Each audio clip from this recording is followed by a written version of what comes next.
स्वाद। शहर की उस गली में एक खुशबू रोज पहले पहुंचती थी और रघु बाद में। उसकी हलवे की दुकान छोटी थी पर नाम बड़ा। लोग कहते, रघु भाई का हलवा खाओ तो लगे घर जैसा है।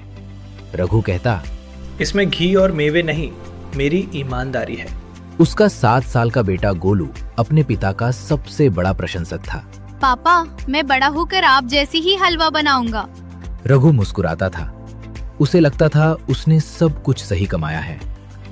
लेकिन जैसे जैसे नाम बढ़ा वैसे वैसे लालच भी बढ़ने लगा। रघु ने सोचा, अगर असली चीजों की जगह थोड़ी सस्ती चीजें डाल दो तो फायदा ज्यादा होगा। किसे पता चलेगा। पहले उसने थोड़ा किया, फिर थोड़ा और फिर उसे फर्क पड़ना बंद हो गया। एक दिन शहर के सबसे बड़े स्कूल से बड़ा ऑर्डर आया, 200 बच्चों के लिए हलवा। रघु ने सोचा, बस यही मौका है, एक ही दिन में 2 गुना पैसा। उस दिन रघु ने वो मिलाया जो मिलाना मना था, सस्ता तेल और खाने के लिए खतरनाक रासायनिक रंग। उसे सब पता था और यही सबसे बड़ा गुनाह था कि उसी स्कूल में उसका बेटा गोलू भी पढ़ता था। कार्यक्रम शुरू हुआ। बच्चों ने हलवा खाया और उसी समय रघु घर पर बैठा पैसे गिन रहा था। तभी एम्बुलेंस का सायरन। स्कूल में हड़कंप मच गया। बच्चों को उल्टियां आने लगी, चक्कर आने लगे और पेट में तेज दर्द उठने लगा। रघु दौड़ता हुआ अस्पताल पहुंचा।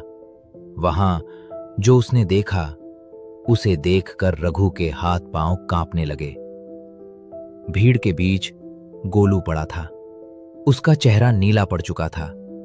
बाकी बच्चे बच गए, लेकिन गोलू, उस जहरीले रंग ने उसकी आवाज हमेशा के लिए छीन ली। कुछ हफ्तों बाद रघु गोलू को घर ले आया। घर में शांति थी, लेकिन वो शांति नहीं थी, वो खामोशी थी।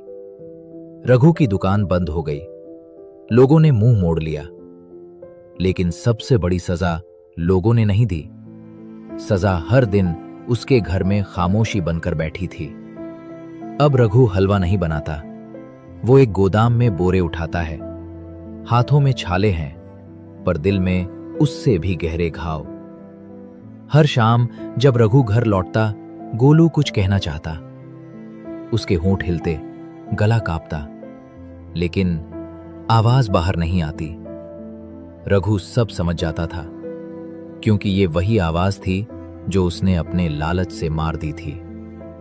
रघु को अब समझ आ गया था, जो मुनाफा ईमानदारी खोकर कमाया जाए, उसका स्वाद आखिर में कड़वा ही होता है।